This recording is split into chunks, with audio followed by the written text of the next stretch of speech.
प्रिय भक्तों, आज मैं आप सभी के सामने जगत के पालनहार भगवान विष्णु जी का एक बहुत ही महत्वपूर्ण संदेश लेकर आई हूँ।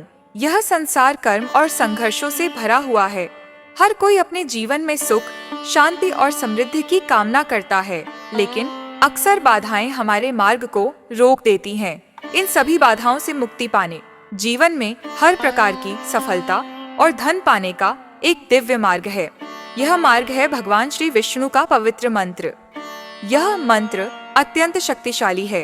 जो भी भक्त इस मंत्र का 108 बार श्रद्धा और विश्वास के साथ जाप करता है, उसे श्री हरि के आशीर्वाद से हर तरह की बाधाओं से मुक्ति मिलती है और वह अपनी सभी इच्छाओं को प्राप्त करता है।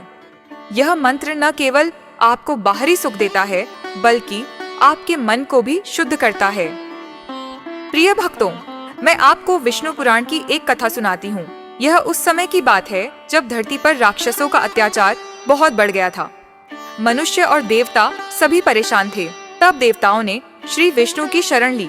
उन्होंने श्री विष्णु का आवाहन किया और उनकी प्रार्थना सुनी गई। श्री विष्णु ने नारायण रूप में प्रकट होकर देवताओं के साथ मिलकर मंत्रों का जाप किया और अपनी दिव्य शक्तियों से राक्षसों का नाश किया। मंत्रों के जाप से ही उन्हें वह शक्ति मिली थी जिसने हर बाधा को समाप्त कर दिया था। यह मंत्र कोई साधारण मंत्र नहीं है। यह ब्रह्मांड की दिव्य शक्तियों से जुड़ा हुआ है। जब आप इस मंत्र का 108 बार जाप करते हैं, तो श्री विष्णु स्वयं आपके जीवन में प्रवेश करते हैं और अपने भक्तों की हर कठिनाई को दूर करते हैं, चाहे वह धन की कमी हो, कोई शारीरिक समस्या हो या मानसिक अशांति। श्री हरि के इस पवित्र मंत्र का 108 बार जाप करने से हर समस्या का समाधान होता है। प्रिय भक्तों, हम सभी जानते हैं कि जहाँ श्री विष्णु जी का नाम लिया जाता है, वहाँ देवी लक्ष्मी भी प्रसन्न होती हैं। माँ लक्ष्मी, जो धन और समृद्धि की देवी हैं, वे भी श्री विष्णु जी के भक्तों पर अपनी कृपा बरसाती हैं। जब आप श्रद्धा से श्री विष्णु जी के मंत्र का जाप करते हैं, तो माँ लक्ष्मी स्वयं आपके जीवन में धन और वैभव की वर्षा करती है। तो प्रिय भक्तों, अगर आप अपने जीवन में सच्ची समृद्धि, शांति और सफलता पाना चाहते हैं, तो इस मंत्र का 108 बार जाप या श्रवण जरूर करें। यह मंत्र आपके जीवन की हर बाधा को समाप्त करेगा और आपके सभी सपनों को साकार करेगा। अगर आप सच्चे मन से इस मंत्र का जाप करेंगे, तो श्री विष्णु स्वयं आपके जीवन में आएंगे और आपको हर प्रकार की समृद्धि और आशीर्वाद प्रदान करेंगे। जब आप इस मंत्र का जाप करेंगे, तो आपके जीवन में अद्भुत परिवर्तन आएंगे। आपका स्वास्थ्य उत्तम होगा, आपके धन में वृद्धि होगी और आपको मानसिक शांति प्राप्त होगी। तो प्रिय भक्तों, आज से ही श्री विष्णु जी के इस मंत्र का 108 बार जाप या श्रवण करना शुरू करें। भगवान विष्णु जी का आशीर्वाद सदा आपके साथ रहेगा। कृपा पाने के लिए इस वीडियो को दिल से एक लाइक करके हमारे चैनल सनातन ज्ञान को सब्सक्राइब करें और कमेंट में जय लक्ष्मी नारायण लिखना बिल्कुल ना भूलें। तो चलिए हमारे साथ इस मंत्र का स्मरण करिए। ओम कृष्णाय वासुदेवाय हरये परमात्मने प्रणतः क्लेशनाशाय गोविन्दाय नमो नमः। ओम कृष्णाय वासुदेवाय हरये परमात्मने प्रणतः क्लेशनाशाय गोविन्दाय नमो नमः। ओम कृष्णाय वासुदेवाय हरये परमात्मने प्रणतः क्लेशनाशाय गोविन्दाय नमो नमः। ओम कृष्णाय वासुदेवाय हरये परमात्मने प्रणतः क्लेशनाशाय गोविन्दाय नमो नमः। ओम कृष्णाय वासुदेवाय हरये परमात्मने प्रणतः क्लेशनाशाय गोविन्दाय नमो नमः। ॐ कृष्णाय वासुदेवाय हरये परमात्मने प्रणतः क्लेशनाशाय गोविन्दाय नमो नमः।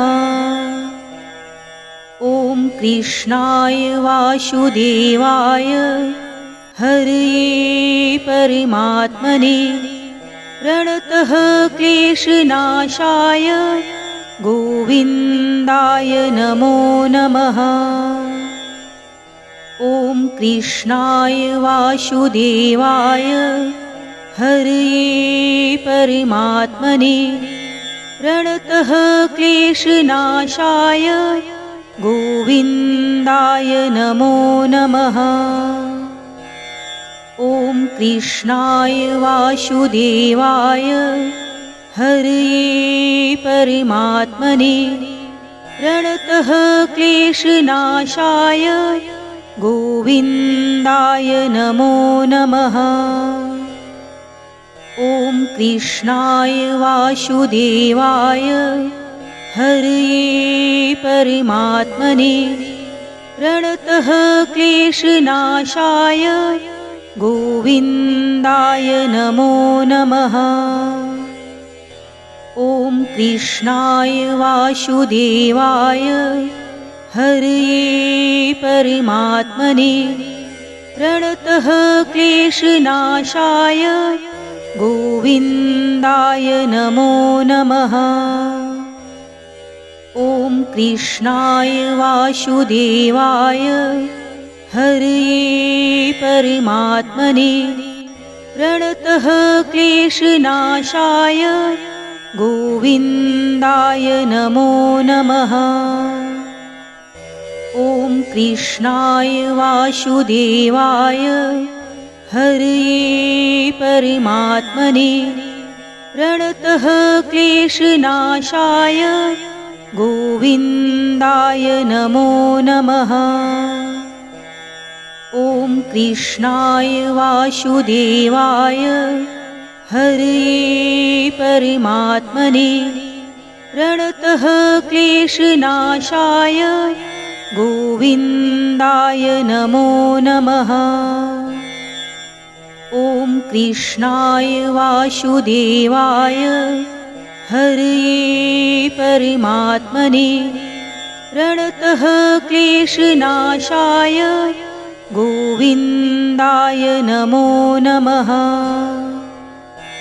ॐ कृष्णाय वासुदेवाय हरये परमात्मने प्रणतः क्लेशनाशाय गोविन्दाय नमो नमः।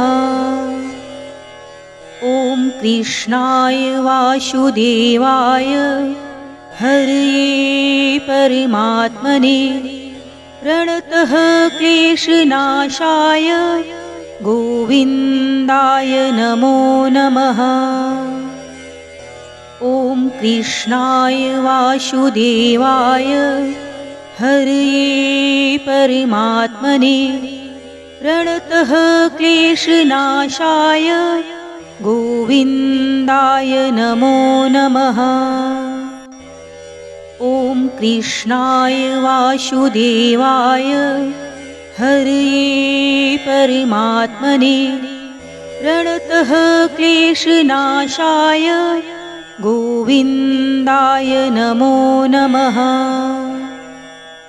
ॐ कृष्णाय वासुदेवाय हरये परमात्मने प्रणतः क्लेशनाशाय गोविन्दाय नमो नमः।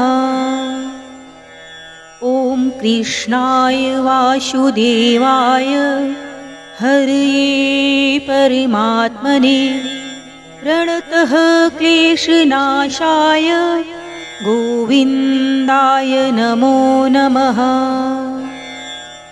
ॐ कृष्णाय वासुदेवाय हरये परमात्मने प्रणतः क्लेशनाशाय गोविन्दाय नमो नमः।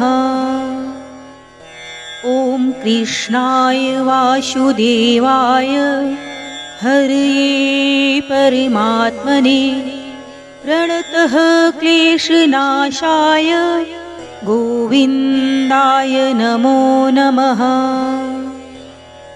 ॐ कृष्णाय वासुदेवाय हरये परमात्मने प्रणतः क्लेशनाशाय गोविन्दाय नमो नमः। ॐ कृष्णाय वासुदेवाय हरये परमात्मने प्रणतः क्लेशनाशाय गोविन्दाय नमो नमः। ॐ कृष्णाय वासुदेवाय हरये परमात्मने प्रणतः क्लेशनाशाय गोविन्दाय नमो नमः। ॐ कृष्णाय वासुदेवाय हरये परमात्मने प्रणतः क्लेशनाशाय गोविन्दाय नमो नमः। ॐ कृष्णाय वासुदेवाय हरये परमात्मने प्रणतः क्लेशनाशाय गोविन्दाय नमो नमः। ॐ कृष्णाय वासुदेवाय हरये परमात्मने प्रणतः क्लेशनाशाय गोविन्दाय नमो नमः। ॐ कृष्णाय वासुदेवाय हरये परमात्मने प्रणतः क्लेशनाशाय गोविन्दाय नमो नमः। ॐ कृष्णाय वासुदेवाय हरये परमात्मने प्रणतः क्लेशनाशाय गोविन्दाय नमो नमः। ॐ कृष्णाय वासुदेवाय हरये परमात्मने प्रणतः क्लेशनाशाय गोविन्दाय नमो नमः। ॐ कृष्णाय वासुदेवाय हरये परमात्मने प्रणतः क्लेशनाशाय गोविन्दाय नमो नमः। ॐ कृष्णाय वासुदेवाय हरये परमात्मने प्रणतः क्लेशनाशाय गोविन्दाय नमो नमः। ॐ कृष्णाय वासुदेवाय हरये परमात्मने प्रणतः क्लेशनाशाय गोविन्दाय नमो नमः। ॐ कृष्णाय वासुदेवाय हरये परमात्मने प्रणतः क्लेशनाशाय गोविन्दाय नमो नमः। ॐ कृष्णाय वासुदेवाय हरये परमात्मने प्रणतः क्लेशनाशाय गोविन्दाय नमो नमः। ॐ कृष्णाय वासुदेवाय हरये परमात्मने प्रणतः क्लेशनाशाय गोविन्दाय नमो नमः। ॐ कृष्णाय वासुदेवाय हरये परमात्मने प्रणतः क्लेशनाशाय गोविन्दाय नमो नमः। ॐ कृष्णाय वासुदेवाय हरये परमात्मने प्रणतः क्लेशनाशाय गोविन्दाय नमो नमः।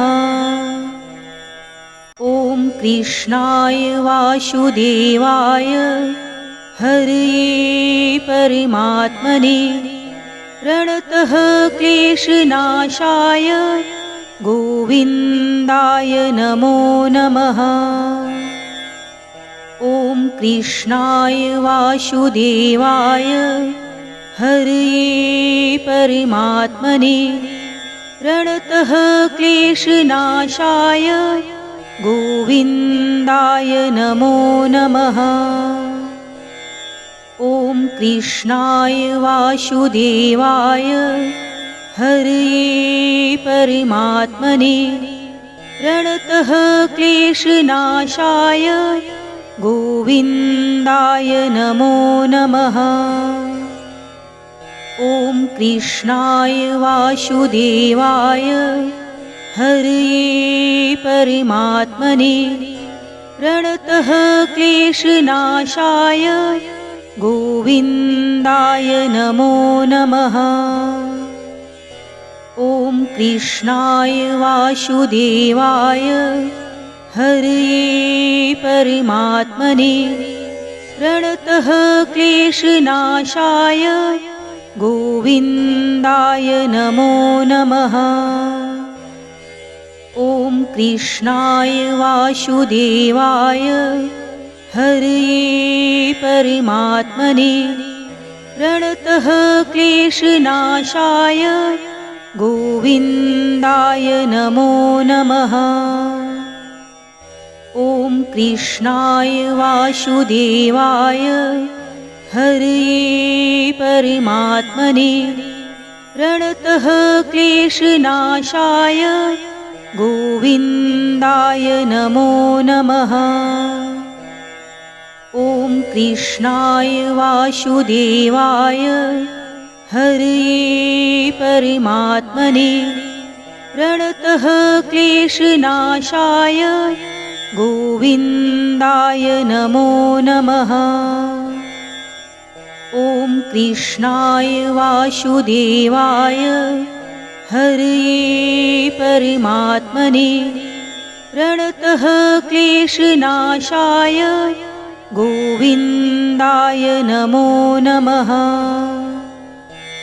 ॐ कृष्णाय वासुदेवाय हरये परमात्मने प्रणतः क्लेशनाशाय गोविन्दाय नमो नमः।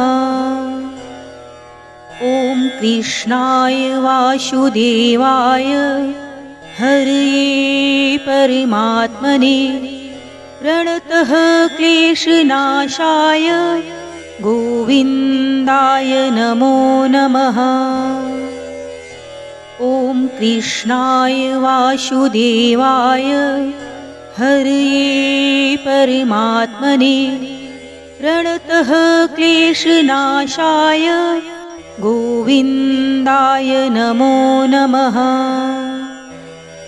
ॐ कृष्णाय वासुदेवाय हरये परमात्मने प्रणतः क्लेशनाशाय गोविन्दाय नमो नमः। ॐ कृष्णाय वासुदेवाय हरये परमात्मने प्रणतः क्लेशनाशाय गोविन्दाय नमो नमः। ॐ कृष्णाय वासुदेवाय हरये परमात्मने प्रणतः क्लेशनाशाय गोविन्दाय नमो नमः।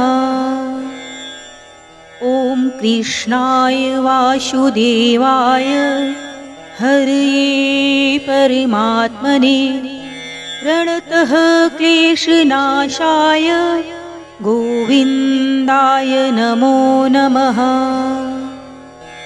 ॐ कृष्णाय वासुदेवाय हरये परमात्मने प्रणतः क्लेशनाशाय गोविन्दाय नमो नमः।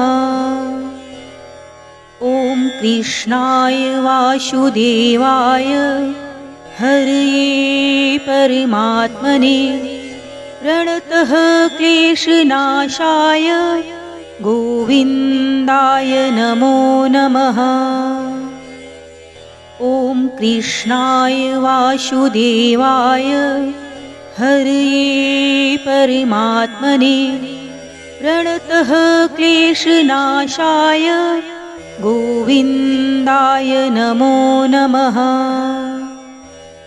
ॐ कृष्णाय वासुदेवाय हरये परमात्मने प्रणतः क्लेशनाशाय गोविन्दाय नमो नमः। ॐ कृष्णाय वासुदेवाय हरये परमात्मने प्रणतः क्लेशनाशाय गोविन्दाय नमो नमः।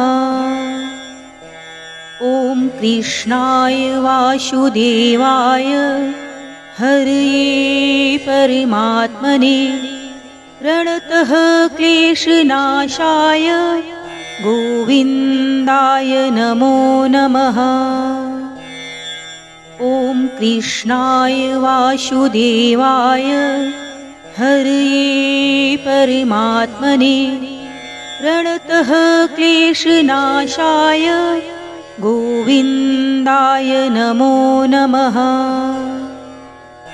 ॐ कृष्णाय वासुदेवाय हरये परमात्मने प्रणतः क्लेशनाशाय गोविन्दाय नमो नमः।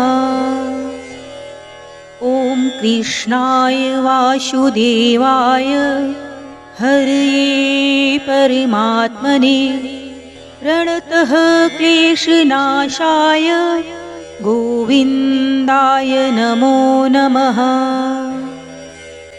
ॐ कृष्णाय वासुदेवाय हरये परमात्मने प्रणतः क्लेशनाशाय गोविन्दाय नमो नमः।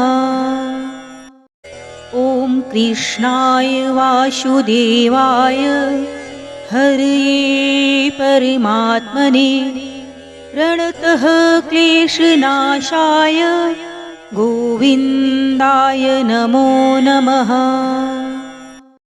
ॐ कृष्णाय वासुदेवाय हरये परमात्मने प्रणतः क्लेशनाशाय गोविन्दाय नमो नमः। ॐ कृष्णाय वासुदेवाय हरये परमात्मने प्रणतः क्लेशनाशाय गोविन्दाय नमो नमः। ॐ कृष्णाय वासुदेवाय हरये परमात्मने प्रणतः क्लेशनाशाय गोविन्दाय नमो नमः।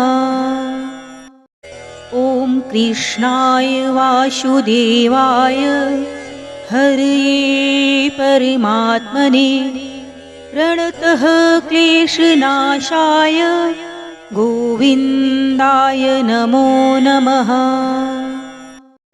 ॐ कृष्णाय वासुदेवाय हरये परमात्मने प्रणतः क्लेशनाशाय गोविन्दाय नमो नमः। ॐ कृष्णाय वासुदेवाय हरये परमात्मने प्रणतः क्लेशनाशाय गोविन्दाय नमो नमः। ॐ कृष्णाय वासुदेवाय हरये परमात्मने प्रणतः क्लेशनाशाय गोविन्दाय नमो नमः। ॐ कृष्णाय वासुदेवाय हरये परमात्मने प्रणतः क्लेशनाशाय गोविन्दाय नमो नमः। ॐ कृष्णाय वासुदेवाय हरये परमात्मने प्रणतः क्लेशनाशाय गोविन्दाय नमो नमः। ॐ कृष्णाय वासुदेवाय हरये परमात्मने प्रणतः क्लेशनाशाय गोविन्दाय नमो नमः। ॐ कृष्णाय वासुदेवाय हरये परमात्मने प्रणतः क्लेशनाशाय गोविन्दाय नमो नमः। ॐ कृष्णाय वासुदेवाय हरये परमात्मने प्रणतः क्लेशनाशाय गोविन्दाय नमो नमः। ॐ कृष्णाय वासुदेवाय हरये परमात्मने प्रणतः क्लेशनाशाय गोविन्दाय नमो नमः। ॐ कृष्णाय वासुदेवाय हरये परमात्मने प्रणतः क्लेशनाशाय गोविन्दाय नमो नमः। ॐ कृष्णाय वासुदेवाय हरये परमात्मने प्रणतः क्लेशनाशाय गोविन्दाय नमो नमः। ॐ कृष्णाय वासुदेवाय हरये परमात्मने प्रणतः क्लेशनाशाय गोविन्दाय नमो नमः। ॐ कृष्णाय वासुदेवाय हरये परमात्मने प्रणतः क्लेशनाशाय गोविन्दाय नमो नमः।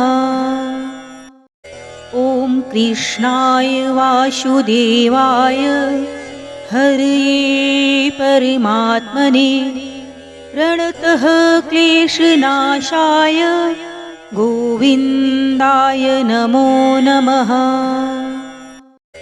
ॐ कृष्णाय वासुदेवाय हरये परमात्मने प्रणतः क्लेशनाशाय गोविन्दाय नमो नमः।